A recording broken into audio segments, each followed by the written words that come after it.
Okay, we are picking up Mem Gimel Amud Aleph. We are by the two dots, which is 3, 4, 5, 6 lines from the top of Mem Gimel Amud Aleph. The Gemara says, I'm sorry, 5 lines from the top. That we said that if they're reclining, then one person can make a bracha for everyone. So I'm a Rav Lo Shanu El Pasta by Haseba, that it's only bread. We say that you have to be reclining in order for one person to make the bracha for everyone. Avol yayin lo ba'yaseba, but wine does not need to have reclining, and even if everyone's just sitting and not reclining, one person can still make the bracha for everyone, and that's enough. Rabbi Yochanan, which is not what we had said earlier, but again, these are different Tanoim that are saying different opinions about when reclining does help and when reclining doesn't help. Rabbi Yochanan Amar afilu yayin nami ba'yaseba, that Rabbi Yochanan argues and says no, that in order for one person to make a bracha for everyone, then you need to have everyone is reclining in order for one person to do for everyone.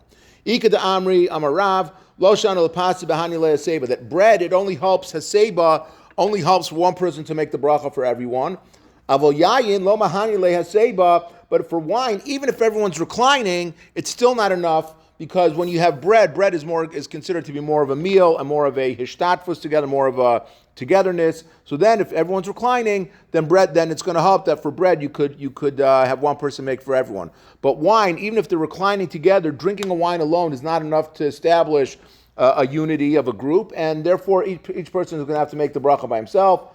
Rabbi Yochanan Amar afilu yainami mahani le'aseba. According to this version, Rabbi Yochanan says that no, that for wine, it's also enough to be reclining. If you're reclining, then one person can make the bracha for everyone. So we're going to try to bring a proof one way or the other from this following brisa. Meisvei.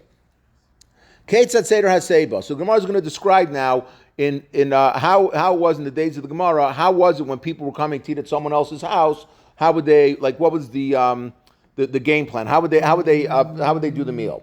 So Ketzat seder haseba. What was the way that they did the haseba? So the Gemara says, Archa nichnasin v'yoshin al gabi safsalin v'al gabi kat. So the guests would come in and they would sit and they wouldn't be entering the main area of the house yet. They'd be sitting like in an antechamber, and they would serve them wine. And each person, and they'd sit on chairs, they'd sit on benches, and each person would make his own bracha at that point on the wine that was being brought to them. Actually, Kansukulam, until all of the guests that were coming for the meal arrived. So people would come in different times, and everyone would sit in this antechamber that was there beforehand.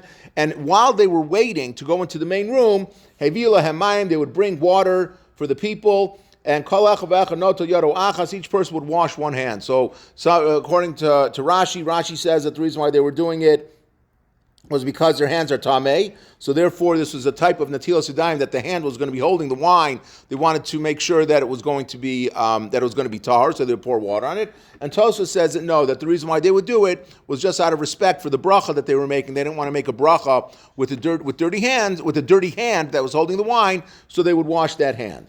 So each person would wash one hand, and then they would bring a cup of wine before them. When each person would make his own bracha on the wine that he was served in that room. And then they would get up and they would go into the main area where they were going to be eating. And then they would bring them more water so that they could wash again. And even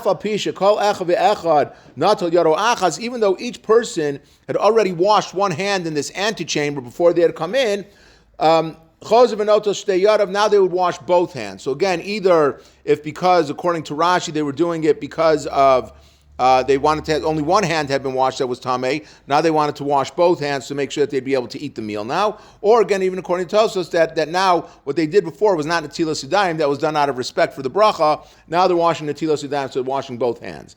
Balahem yain, then they would bring them a cup of wine, and they drink a lot of wine in those days. So even though each person had made the bracha beforehand, when they were in this antechamber beforehand, that they would bring them the wine in order to make the bracha. At this point now, one person makes a bracha for all of them.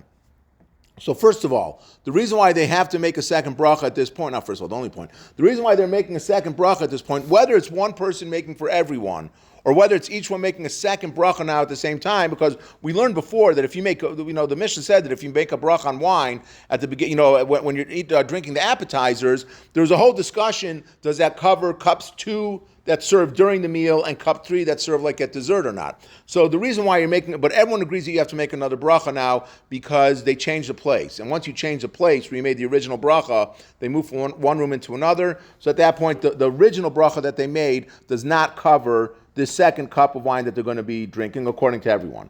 So the Gemara is going to ask a question now.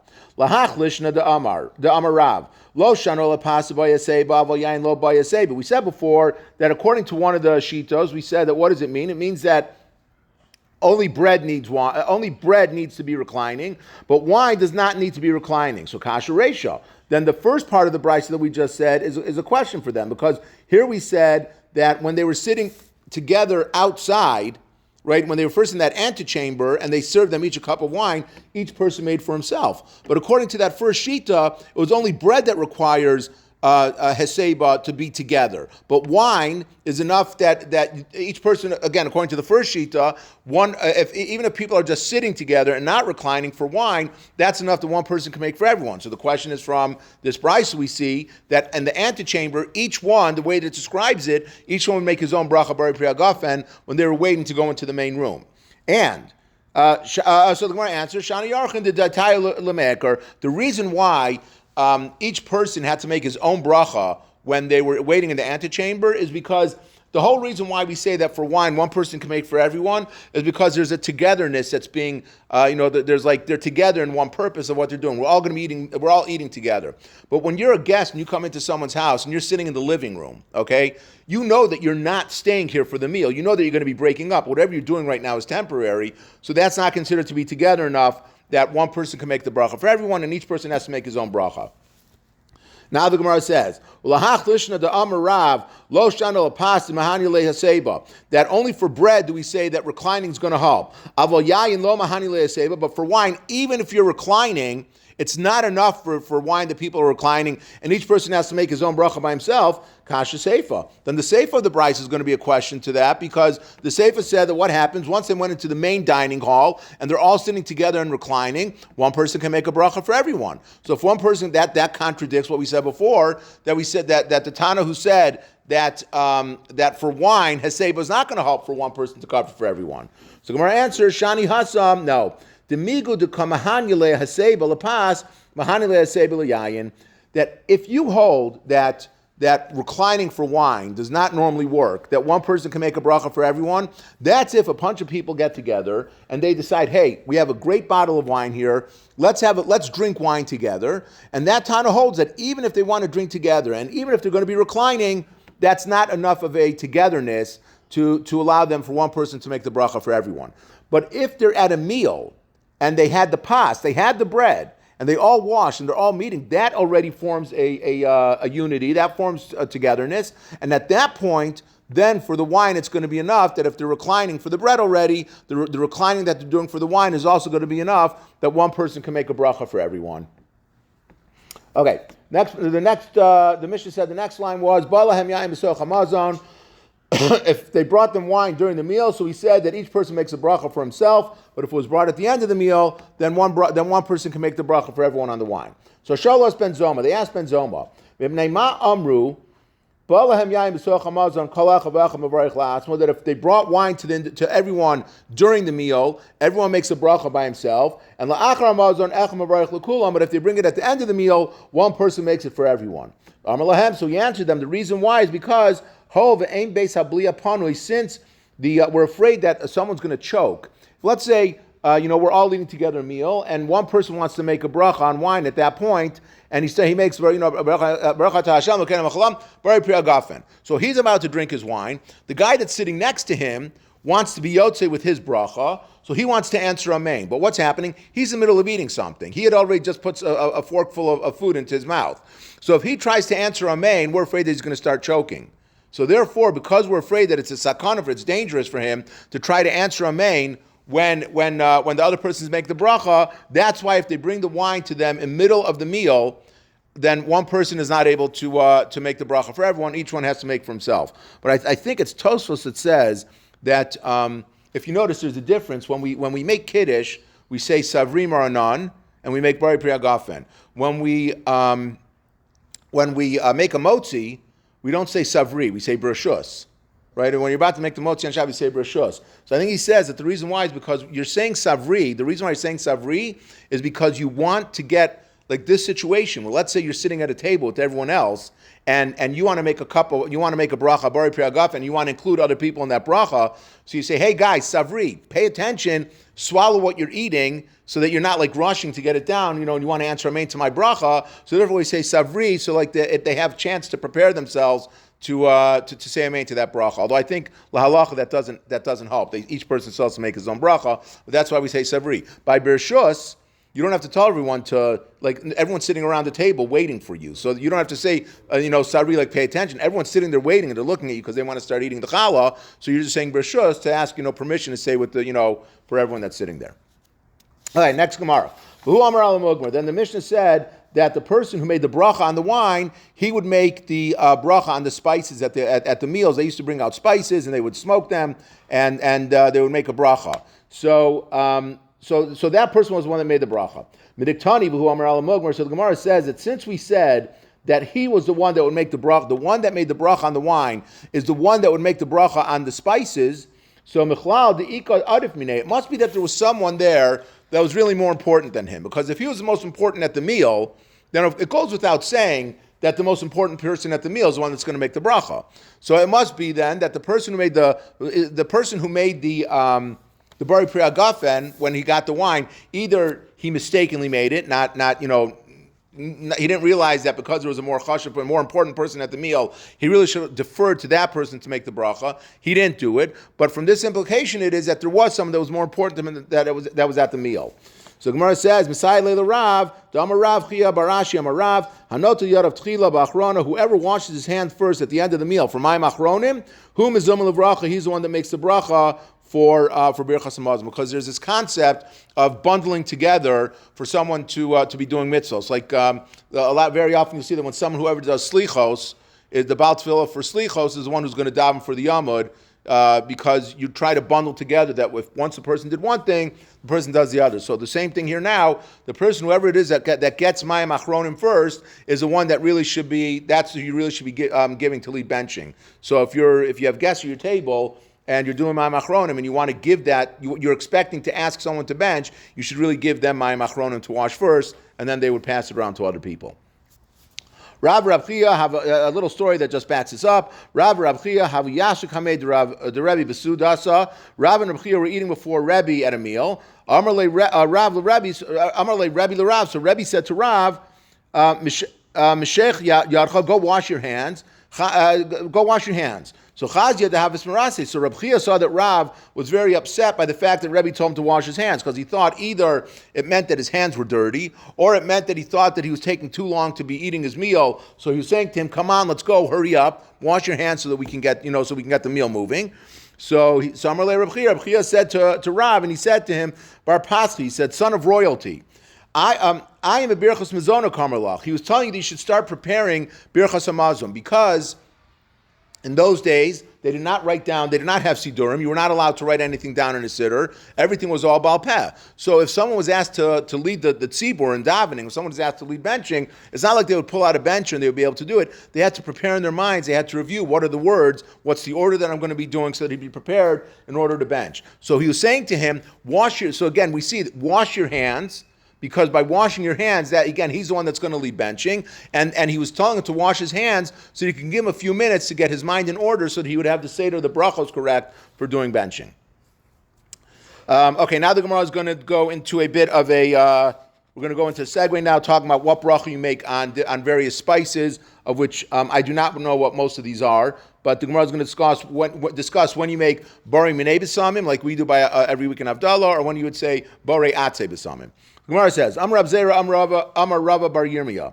When are you supposed to make a bracha when you would light the besamim? When are you supposed to like when you would burn the besamim, when are you supposed to make the bracha? Gemara says mishatala tamurato, when the smoke starts coming up from the spices that you're burning, that's when you're supposed to make the bracha. And again, whatever bracha you're going to make, minei besamim or atzi besamim, that's when you're supposed to make the bracha, when the smoke starts rising up. So Gemara asks, Amar le Rab Zeir le Rava bar Yirmiyah, he asked him, B'halo ka'arach, how can he make the bracha of bari minei besamim? He didn't smell it yet.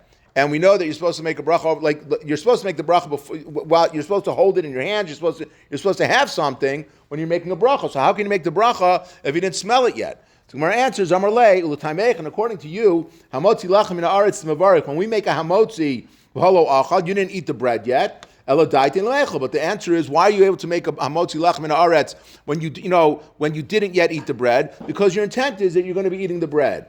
So he said to him, Hachanami daitila ruche. Here too, when the person lights the spices on fire, his intent is that he's going to be smelling the spices, so therefore he can make the bracha for smelling spices.